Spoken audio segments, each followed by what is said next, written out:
CPI 물가 쇼크. 쉽게 말하면 소비자 물가가 폭등했다.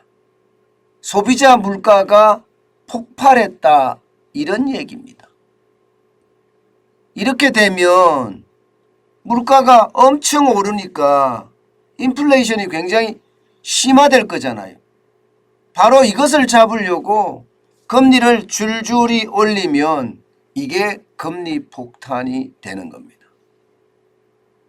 그런데 미국의 소비자 물가, 3월 소비자 물가가 폭등했습니다.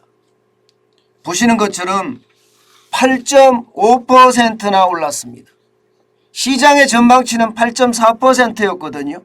이거보다 더 많이 오른 거예요. 40년 3개월 만에 가장 많이 올라갔다 이렇게 이야기합니다.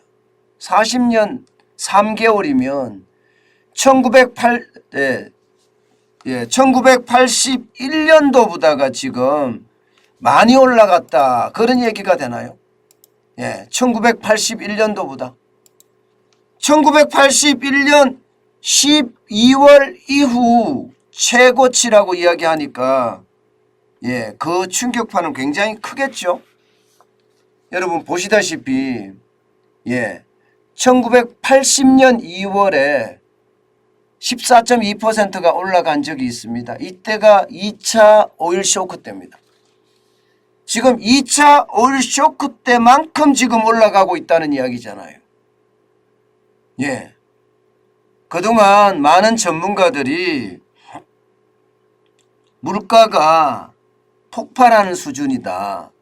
점점 이렇게 올라가면 시장에도 영향을 미칠 뿐만 아니라 경제 정체에 영향을 미칠 거다 이렇게 경고를 해왔습니다. 그런데 그 경고가 현실이 된 거예요. 현실이. 그나마 다행인 것은요. 이 근원물가라고 하는 거 있잖아요. 뿌리건자의 근원물가. 쉽게 말하면 식료품이나 혹은 그 에너지 있잖아요. 이거는 빼는 겁니다. 왜냐하면 일시적으로 올랐다 내렸다 하는 거니까 빼고요. 계절적으로 올랐다 내렸다 하는 건 빼면 이게 근원물가인데 이 근원물가도 여러분 6.5%가 올랐습니다.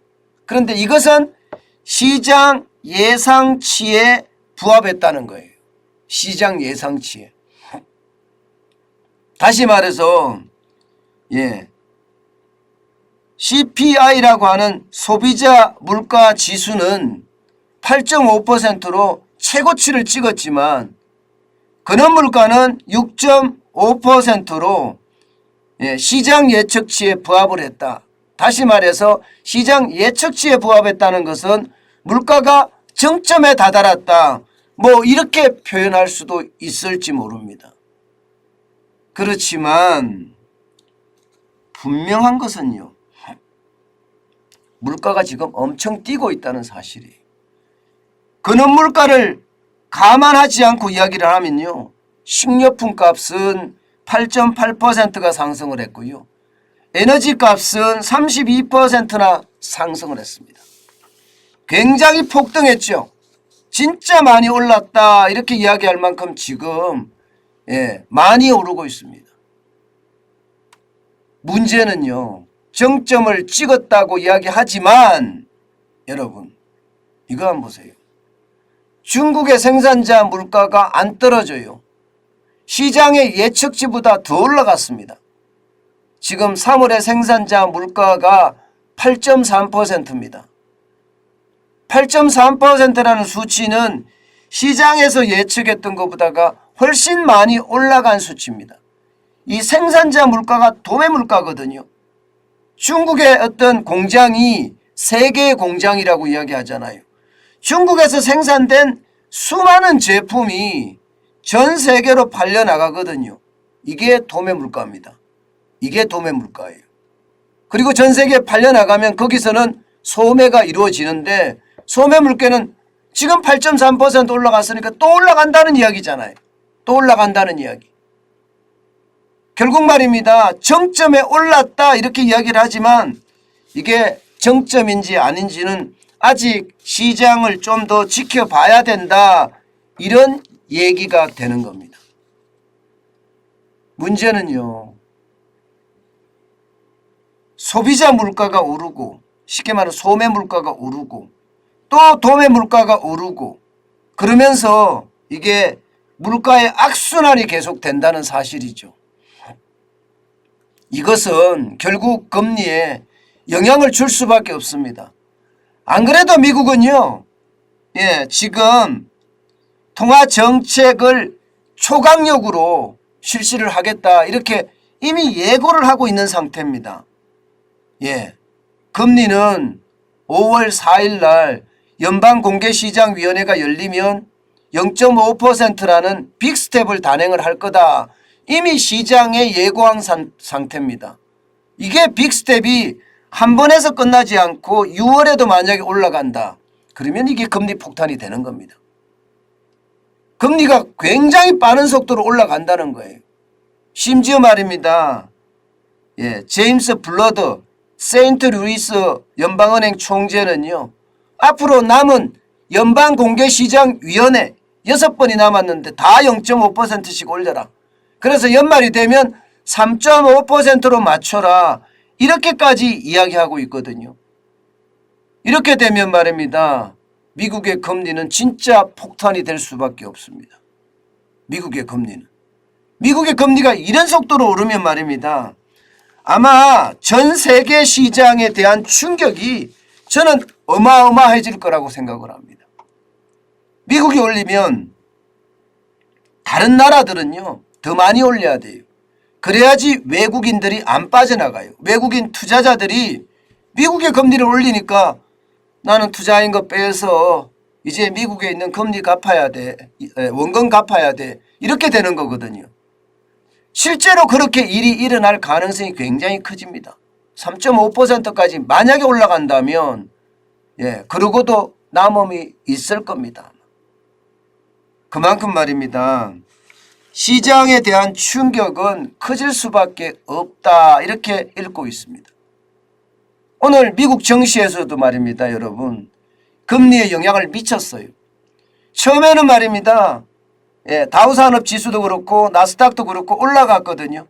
왜 올라갔느냐, 이제 물가가 정점을 찍었구나, 쉽게 말하면 근원물가가 시장 예측치에 부합을 했으니까 이제 물가 걱정을 하지 않아도 돼, 이렇게 생각을 했는데 시장이 계속 이어지면 이어질수록 많은 사람들이 이제 분석할 거 아니에요.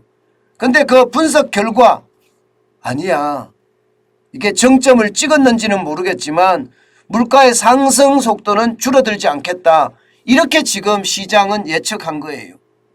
게다가 중국의 어떤 봉쇄 조치, 도시 봉쇄령으로 지금 상하이도 지금 봉쇄가 되고 있고요. 중국의 주요 도시들이 줄지어서 지금 봉쇄되고 있잖아요.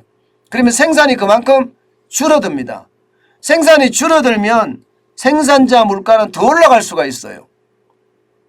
그러면 도매 물가가 더 올라가면 결국 다시 물가 폭탄에 대한 그 충격은 시장으로 오겠구나, 미국 시장으로 오겠구나, 그렇게 생각을 해서 지금 다우산업지수가 굉장히 올라가다가 결국은 빠져서 마감을 했습니다. 0.26이나 떨어졌어요. 87.72포인트가 빠졌고요. 34,220.36을 기록을 했습니다. 나스닥도 마찬가지죠. 나스닥도 똑같은 현상을 보였습니다. 0.3%가 빠졌고요. 40.39가 빠져서 13,371.57로 마감을 했습니다.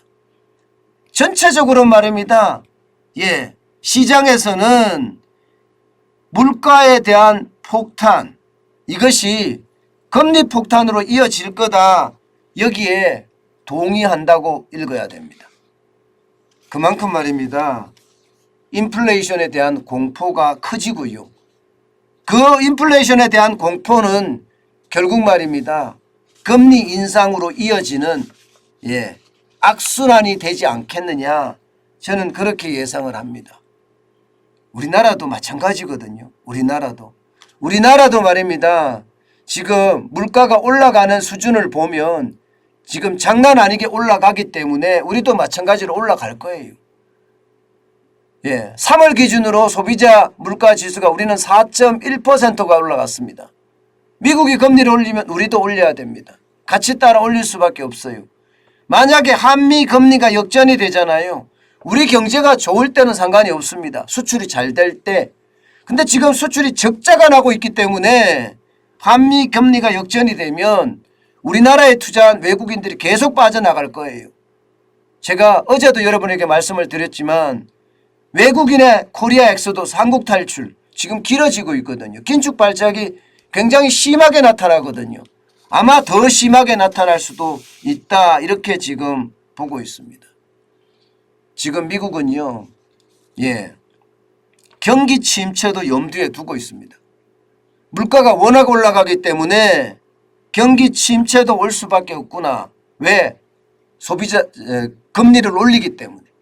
금리를 올리기 때문에 경기 침체도 불사하겠다는 아마 그런 생각도 가지고 있을 듯합니다. 우리도 마찬가지라고 보입니다. 우리도 금리를 올리게 되면 경기 침체는 불을 보듯 뻔합니다. 그렇지만 안 올릴 수 없는 최악의 상황이 점점 다가오고 있다는 현실이 결국 말입니다. 경제에서는요 악재로 작용하지 않겠느냐. 저는 그렇게 분석을 합니다. 중요한 것은요. 우리 수출이 적자가 난다는 사실이에요. 저는 그 사실에만 보고 있으면 이게 우리가 긴축을 하면 더 많은 경제 속에 침체가 오든지 아니면 위기까지도 발전할 수 있겠구나. 그런 생각을 할 수밖에 없었습니다. 여러분, 시장은요 굉장히 빠른 속도로 변합니다. 이렇게 빠른 속도로 변할 때 우리는 시장에 대한 어떤 집중 반드시 필요합니다. 경제가 위기가 언제가 찾아왔을 때 내가 예상하고 있을 때는요 그 위기 속에서 기회를 잡을 수 있지만 내가 예상하지 못할 때 위기가 왔을 때는 당황하다가 끝나버립니다. 그래서 준비된 게 필요하니까요. 늘 경제에 대한 관심 저는 가졌으면 합니다.